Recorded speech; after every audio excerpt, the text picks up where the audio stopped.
Thank you very much for tuning into my YouTube channel. My name is Dr. Mary Mugo. I'm a consultant in matters strategic management, strategic marketing, strategic leadership, and strategic human resource management. Other than consultancy, I'm also a senior lecturer in Multimedia University of Kenya and the Dean of Faculty of Business and Economics. Today I want to have a real talk on why family businesses in Kenya don't seem to go beyond the founder. We all know that recently Nakumatt is having issues. We have seen the empires of many politicians who have left us collapsing or not doing too well when they go. And today, so I just found it necessary to just briefly talk about why many of them are not doing as well as they're doing. And so come up with me and understand a few things. One of the major reasons why many companies do not seem to go beyond the founders is because of what we call the founders syndrome. Many organizations today are suffering from the founders syndrome. Now, founders syndrome is where the founder decides to cling on even when it is not necessary. Founders syndrome is when you realize that the person that started the business is not willing to let go.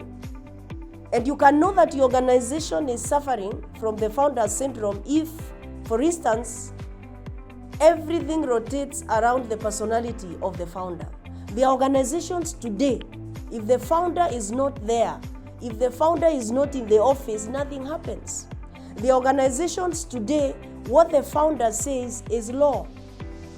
And in fact, it becomes even more serious because most organizations that suffer from the founder syndrome also seem to recruit and select staff based on whether I like you, whether I like your family, or on connections. So you realize that many organizations that are suffering from the founder syndrome do not seem to have a clear way of how they do their selection and how they do their recruitment.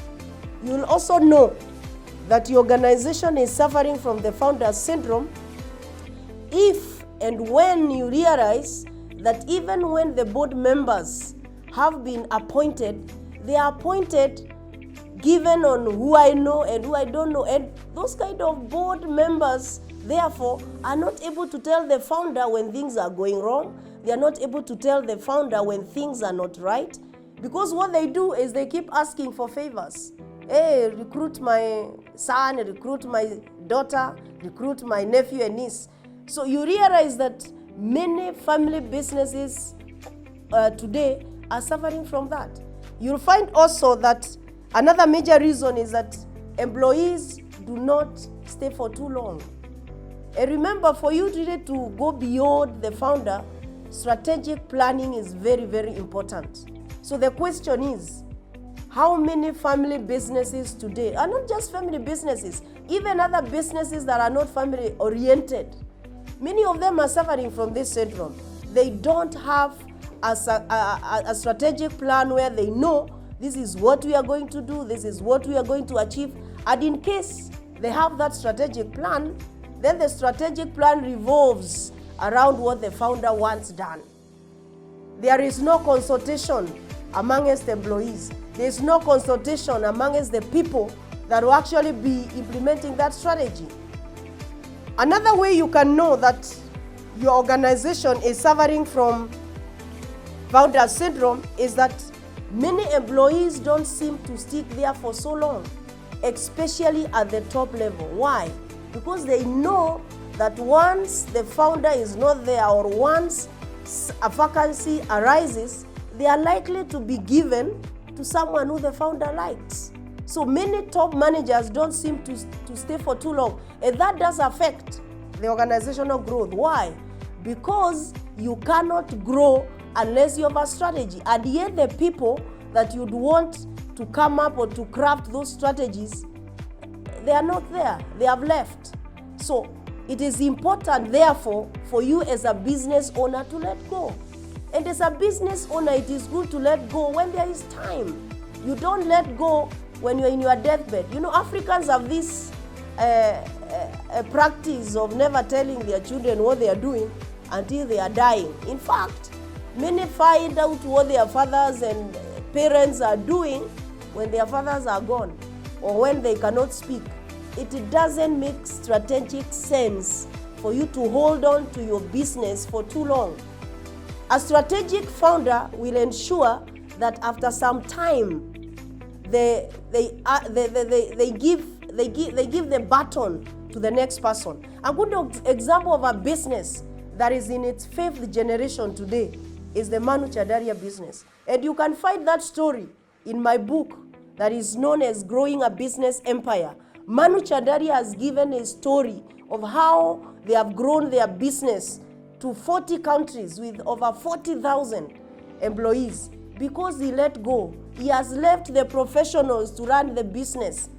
But you know, some of us fear that we've worked so hard on this business that we are not willing to let it go. But the question is, and the question that every founder must ask themselves is, will my business proceed? Will my business continue when I'm no longer there? Will my business thrive when I'm no longer living? And we have seen many of them have collapsed. The other day in the news, one of the biggest hotels is laying off staff owned by a big politician. We all know the cases and the court cases that have been going on for the Kirima family, the Njenga Karume family. And those are businesses that were doing so well before the founders exited. Therefore, ensure that you have a succession plan. Other than having a strategic plan, many businesses don't seem to have a succession plan. Who takes over when you're not there?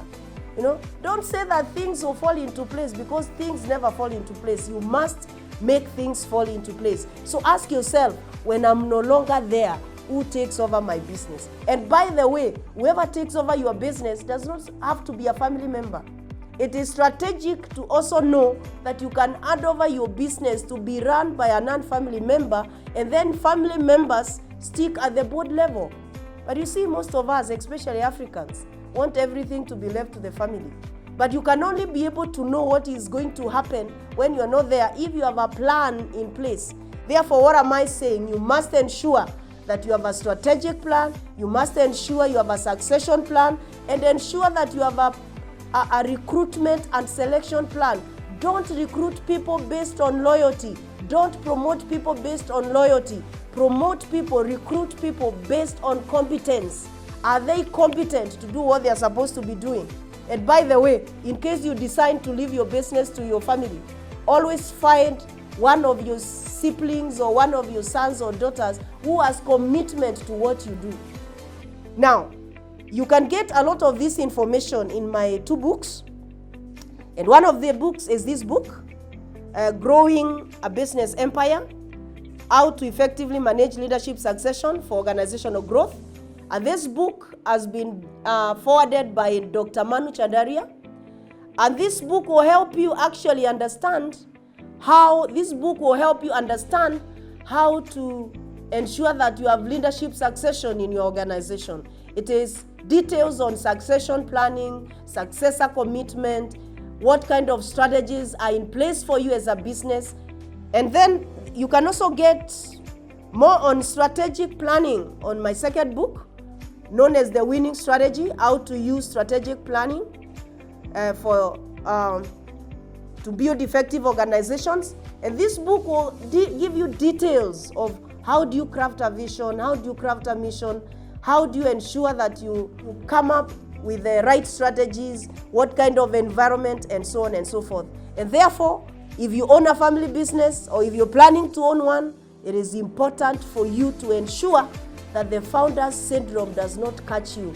Thank you very much, and allow me to thank Talanta Institute for shooting this video.